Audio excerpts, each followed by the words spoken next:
Valve has now confirmed that they are indeed working on SteamOS for the ROG Ally and the Ally X systems. I'm going to talk about that, plus Valve's worst kept secret is out there thanks to The Verge, and people are mad about it for some reason. We also have a Steam Deck beta update, a highly anticipated game, and how it's going to perform on your favorite handheld PC. I've got a hot take for you. We have really good news from the industry for a change. I just found out about this game that looks like it's equal parts FTL, Sea of Thieves, Left 4 Dead. Plus there's more Linux gaming news. A classic game is now playable in the browser, and it really took me back. And finally, Switch 2 rumors. Holy cow. Is there anything else that I can squeeze into this? I'm sure halfway through recording, there will be at least 12 more news stories that are going to drop. But if that doesn't happen, at least I'll be able to squeeze in this video's sponsor, MODMIC. Most gaming headphones kind of sound terrible, which is why I tend to buy studio monitors instead. They just sound so much better. My current favorite pair of headphones are the Shure SRH840A. They have one serious drawback: no microphone. That's where this comes in. This is the Antlion Audio MODMIC USB. It's designed to attach to any pair of headphones, and because it's just a microphone, you can be sure that the R&D that went into making it all went towards getting you a fantastic sounding audio from your microphone. In fact, this whole segment has been recorded using the MODMIC with no sound processing at all. Sure, I could get a gaming headset that has a built-in microphone, but those usually sound pretty bad and the mics are almost always terrible. And then you're stuck with a microphone constantly sticking out of the side, whether you need it or not. If I'm not gaming, I can easily take off the mic thanks to this magnetic clip. The mic has an inline mute switch, so you can turn it off if you need to have a private conversation while you're gaming. It also comes with these little clips. These clips are what I use to put it on your headset wire and then make sure your MODMIC's extra wire just kind of disappears while you're using it. The MODMIC comes in two versions, one that has USB and another one that's 3.5mm traditional audio headphone jack. So if you want to get some great studio monitors, but you've been avoiding doing that because they don't have a microphone, use the link in the description down below that like button and pick up a MODMIC for yourself. And if you do pick one up, let me know in the comments as well which one you bought and what headphones you're going to be pairing it with. Big thanks to Antlion for sponsoring this video. Okay, back to the news. Let's start with Valve now confirming that they are indeed working on support for the ROG Ally X. I made a video about this, I think it was about a week ago at this point, and I saw this line in the changelog. It said, added support for extra ROG Ally keys. As I said in that video, my initial reaction was that I thought that this was for big picture mode, so that if you're running big picture mode, which by the way, Steam automatically starts in big picture mode on the Ally X, you would be able to take advantage of those extra buttons on the back of the system. But then I realized it wasn't a Steam update, it was a SteamOS update, which got me thinking, okay, we're finally seeing Valve move to putting SteamOS on other hardware. They're making active moves in this case. Then I talked to people who understand how Linux work a lot better than I do. And if you want a full explanation of what I came up with from that conversation, I'll link to the other video down below that like button. But the super simple version is that anyone could have pushed support for these buttons to the Linux kernel, and then Valve pulled them in without any real plans to support them in the future. Well, it turns out I was actually wrong about that. I was right not in the first place, but in the second place. And Valve is, in fact, working on support for the ROG Ally and Ally X, which is absolutely huge news. Sean Hollister from The Verge got a hold of Lawrence Yang, and here's what he had to say. The note about ROG Ally keys is related to third-party device support for SteamOS. The team is continuing to work on adding support for additional handhelds on SteamOS. And there it is, folks, right there in black and white. Valve has confirmed that they are still, in fact, working on getting SteamOS on other handhelds, which they did say that they were planning on doing a few years ago. That was going to be step one. First, get it working on specific hardware, and then eventually make it available to hardware on to anyone on any hardware. It's a huge ask, and I'd understand if Valve chose not to do it, but it looks like they are actually making good on their promise. But there was another promise, in addition to that, that was made that people have started to think was never going to happen, and that's full Windows support for the Steam Deck. Before we get into this, I have to admit that I've not installed Windows on the deck, not on the LCD, not on the OLED. I've said a million times, I really have no use for Windows, and I have no interest in fighting their terrible UI on a tiny screen. That said, there are a lot of people that don't mind Windows at all. They just want to play the games that they want to play on the devices that they want to play on, and I can completely understand that sentiment. If installing Windows makes your Steam Deck better for you, awesome, go for it. But support from Valve has been pretty lackluster so far. The LCD deck was supported, but there were issues that people ran into, at least that's how I remember it. But then the OLED Steam Deck came out and Windows drivers weren't ready for it. And Valve didn't really say much about it. We just kept waiting and waiting and waiting. And I would say I put out a lot of videos about the Steam Deck, and I would regularly see comments in the, down below the like button where people would be saying, I can't wait for drivers for the OLED Steam Deck. And now it looks like we're starting to see some move in that particular direction. Hollister asked Yang about that as well, and Yang said this: as for Windows, we're preparing to make the remaining Windows drivers for Steam Deck OLED available. You may have seen that we are prepping firmware for the Bluetooth driver. There's no update on the timing for dual boot support, which is what a lot of people are looking for. It's still a priority, but we haven't been able to get to it just yet. He said it's still a priority there, but there are various levels of priority. I have priorities. Eating a donut might be a priority for me, but if I see the garbage truck coming down the road and I haven't yet taken the trash out yet, well, my priorities are going to change. And I think that that's what keeps happening to Valve. They keep changing their priorities. But dual booting a Steam Deck would be a really great solution to what a lot of people don't like about the Steam Deck. The ability to play games with anti-cheat or Game Pass games without streaming. Again, this isn't for me. In fact, I took my ROG Ally X, slapped a 4TB M.2 2280 SSD in that bad boy and installed Bazzite onto it and essentially turned it into a Steam Deck. My friend Rich, aka Fan the Deck, told me how great it was, so I installed it, and he's right, it's fantastic. Then I told Bob Wolf about it, and he said, I don't believe you, but I'll try it.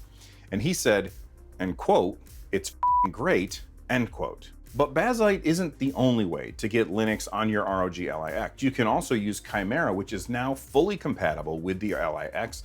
I got this from Gaming on Linux. Liam posted this. Another update for the handheld and couch gaming Linux distribution Chimera OS with a version 46-2 out now, bringing full ROG Ally X support. Easily one of the best choices to get Linux on your handheld. I personally have not tried it, and after spending, I'm going to say, a few hours getting Bazzite installed, downloading a couple terabytes of games, installing EmuDeck and scraping all of the art for all of my ROMs, I just don't really feel like doing it all over again. But according to Liam, it's a great way to get Linux on your handheld of choice, and he runs the site Gaming on Linux, so I think he would know. So that leads me to ask anyone that has installed a Linux distro that's focused on gaming on whatever hardware, which distro did you go with and why? Let me know in the comment section down below that like button. I would love to hear what other people are using. And now for our second news story, and that's Valve's worst kept secret, DeadLock. I say it's Valve's worst kept secret because we've known about it for quite a while at this point. There's currently about over 23,000 people playing it, but there's a little pop-up when you start the game that says don't share anything about this with anyone. I clicked it, so I can't talk about my experience playing the game. But Sean Hollister of The Verge decided to press escape and that dialogue just went away. He never clicked OK. I tested it, and it's the same thing. You can just hit escape. So I guess he's able to say whatever he wants about the game. And he did in this article right here. It's a good article, so you should definitely give it a read. But here's the gist of it. DeadLock is a 6-on-6 hero shooter with lane mechanics similar to MOBA games like Smite or, Heroes of the Storm. The game has a very long time to kill, which means you have time to react when someone starts shooting at you, which I personally prefer. I don't like one-shot, one-kill mechanics that come down to who actually saw who first. Also, like most MOBAs, everyone starts at a low level, and as you level up more, you get to choose which powers you're going to spend your currency that you earned in a match on. To build out your tech tree, which means typically that you look at the heroes that you're going up against in your lane and you make decisions on which tech tree powers you're going to buy in order to best counter the people that you're going up against, which is a very fun mechanic, and every time you play the game, it changes, which is great. Now, a lot of people got upset with Hollister and The Verge for posting this information, saying that it's unfair to Valve. And I don't agree with that. Hollister never signed an NDA, not even an informal NDA, and it isn't like this information isn't out there already. As I record this, like I said before, 23,000 people are playing the game. You can invite your friends. Hell, my barber was playing the game before I was. So to call this a secret is ridiculous. And to be angry with a journalist for sharing news is equally ridiculous. That is his job. Also, slight aside here, Sean Hollister is a journalist. And I've seen way too many people compare what I do to journalism. I am not a journalist. I'm a podcaster. I'm a jackass in his attic. And way too many people equate having a website or having a YouTube channel with being a journalist. They are very different things. And to compare what I do to what Sean Hollister or to what other journalists actually do is insulting to journalists. Sorry, that's my little rant, although I may have another rant later on in the video. We'll see where we go from here. Moving on, there's been another Steam Deck beta update. This one doesn't have any massive changes, but there are a few interesting standouts. The first is adults in Steam families can now right-click games in their library and allow or disallow those games for children with parental controls in their family. Also, it works with multiple games selected, so you can select a bunch of them, right-click, make one big change, and be done with it. That is fantastic for parents sharing their libraries with kids, being able to hide Doom Eternal from your 6-year-old, but still allowing them to play Costume Quest or Cat Quest is absolutely something that needs to happen before this beta is over. Next up, Valve also added support for disabling game recording on a per game basis. This is great because the game recording feature can be set to always on, and that means that you select how much of your hard drive you're willing to set aside for it, and you just keep filling it up. And when it gets full, it starts deleting the oldest recordings. But if there's a game that you'll never share recordings of, then you can mark it to never record. It's also useful because there could be a game that really struggles to run on your system, and you wouldn't want game recording to happen when you're playing that game, because that means you are using some of the resources that you would otherwise want to reserve for running the game itself. Like, for instance, Black Myth Wukong, which is a very highly anticipated title. Not for me, because it isn't really my kind of game, but for a lot of people are super excited for that game. Well, Game Science, which is the developer and the publisher of the game, they put out a benchmark utility. I ran it on my ROG Ally X running Bazite, which has the Z1 Extreme chip and 24 gigs of RAM. I ran the game at 720p, which is the lowest resolution that the in-game settings will allow you to set, and I turned all of the settings down to low, and I ended up with a frame rate of roughly 17 frames per second. I imagine the game would run worse on the deck, which has a lower power APU and a smaller amount of RAM.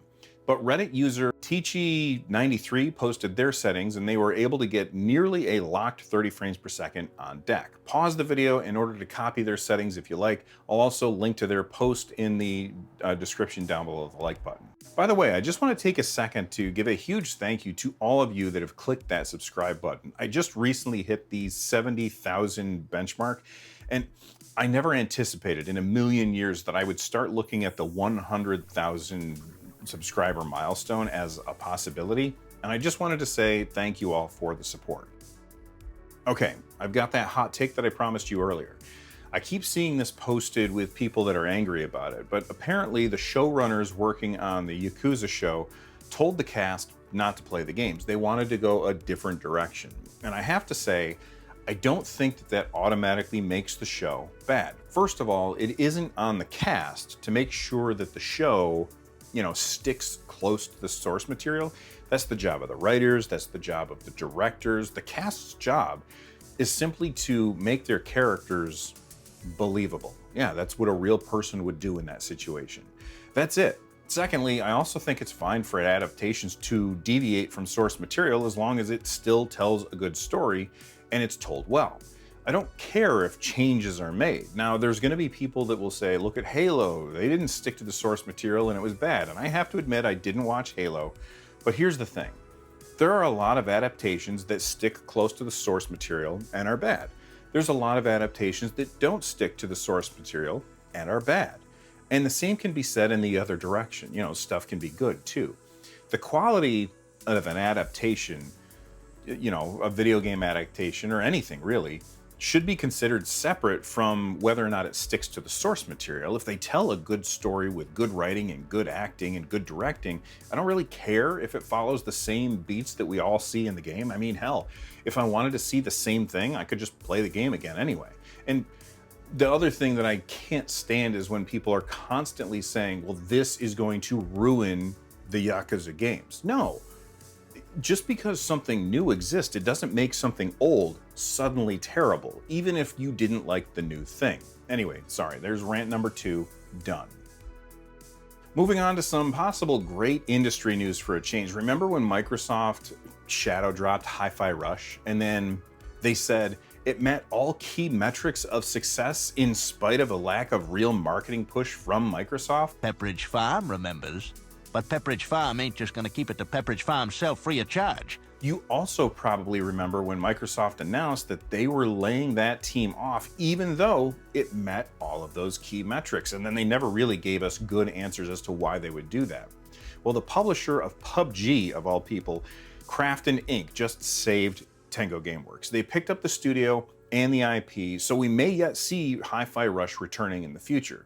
The reason I say it's possibly good news is because we have no idea, if jobs were actually saved. I talked about this on a live stream last week, and people in chat pointed out that no one is saying that the actual employees that made Hi-Fi Rush over at Tango Gameworks were still working at that studio, or if the studio and the IP is being bought without the people.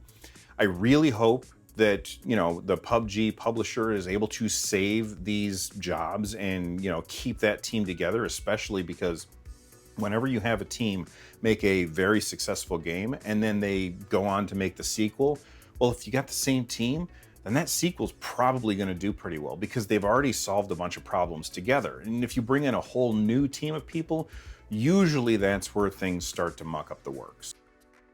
Next up is a game that someone mentioned to me during that live stream that I talked about earlier. And after watching some footage and watching IGN's preview of this game, I am really excited about it. The game is called Jump Ship. It is a 4-player co-op PvE game where you have to execute your mission while fighting back hordes of enemies. You can fight enemies on the ground as you work to achieve whatever your objective is. You can fly with jetpacks, yay. Gunplay kind of reminds me of Apex Legends. In fact, at first I thought I was looking at an ad for Apex Legends when I saw the gunplay. One of you of the 4 people can pilot the ship while other members of your squad can try to fix things in the ship like FTL, or put magnetic boots on and hop out on the outside of the hull and start shooting at enemies. It looks really fun, and it's rocketed up to the top of my most anticipated games right now. By the way, what are your most anticipated games right now? Let me know down below. If you're old like me and you're in the mood for some nostalgia, I have to recommend this to you. You got to check this out. Diablo 1, the original, is running in a browser. I had to use Chrome, but it works fantastically well, and it really took me back to the 90s. If you own the game, that you can select a file on your computer and unlock the full game in the browser, or you can play the shareware version. I have to say, I jumped in a dungeon for a little bit on the shareware version, and Diablo holds up really well. It was fun, and it made me want to play that original again. I almost wish, I know that Blizzard did like a remaster of Diablo 2. I would really like to see them do the same for Diablo 1. The biggest competition to PC handhelds is the Switch, and the Switch 2 seemingly is right around the corner. Well, some people are saying that we shouldn't expect it to launch this fiscal year. The Switch launched on March 3rd, 2017. Nintendo's fiscal year begins in April, and Nintendo said they would announce it this fiscal year. I had kind of anticipated Nintendo releasing the Switch 2 in March of 2025, but it may slip until later in the year, which is disappointing. But I still think that a delay can be a good thing, and here's why. When the Wii U failed, and boy oh boy did it fail hard, Nintendo took that failure and made sure to launch the Switch with a top-tier game, dropping every single month in that first year of the Switch. And that move paid off big time, as the Switch is now poised to be the all-time greatest selling console, with only the PS2 left to unseat. I think Nintendo delaying the Switch 2 is just trying to make sure that they have a similar launch for the Switch 2, with giant games dropping every single month, but only time will tell. All I know is that I love the games that Nintendo makes, so even though I am definitely playing a bunch of games on my Steam Deck or ROG Ally X or Lenovo Legion Go, my handheld PCs, whatever Nintendo brings out that follows up the Switch, I'm going to pick that up as well. And the reason is because that's where you can play all of the Nintendo games. And yes, there's emulation, but I prefer to play the games on the actual hardware if possible. And, that obviously it's going to be possible because it'll be brand new. By the way, I've got a bonus tip for you about Doom 1 and Doom 2. I mentioned it in a video earlier in the week, or maybe it was last week, but the game just came out. It got all kinds of updates, and if you already owned Doom 1 or Doom 2, well, you get this automatically in your library, and you don't even have to buy anything. So that's fantastic, but that's not the tip.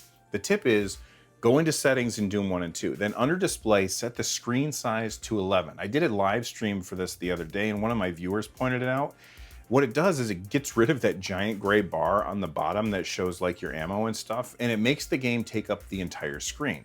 Actually, now that I'm talking about it, I have to say, Night Dive Studios did an amazing job with this game, and I'm shocked that they didn't charge for this version. Instead, like I said before, if you already own Doom 1 or 2, you get these updates for free.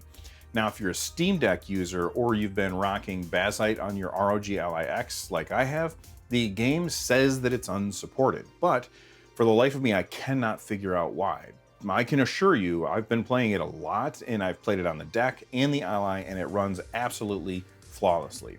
From the Nerd Nest, I'm Bill. Stay rad, and thanks for watching.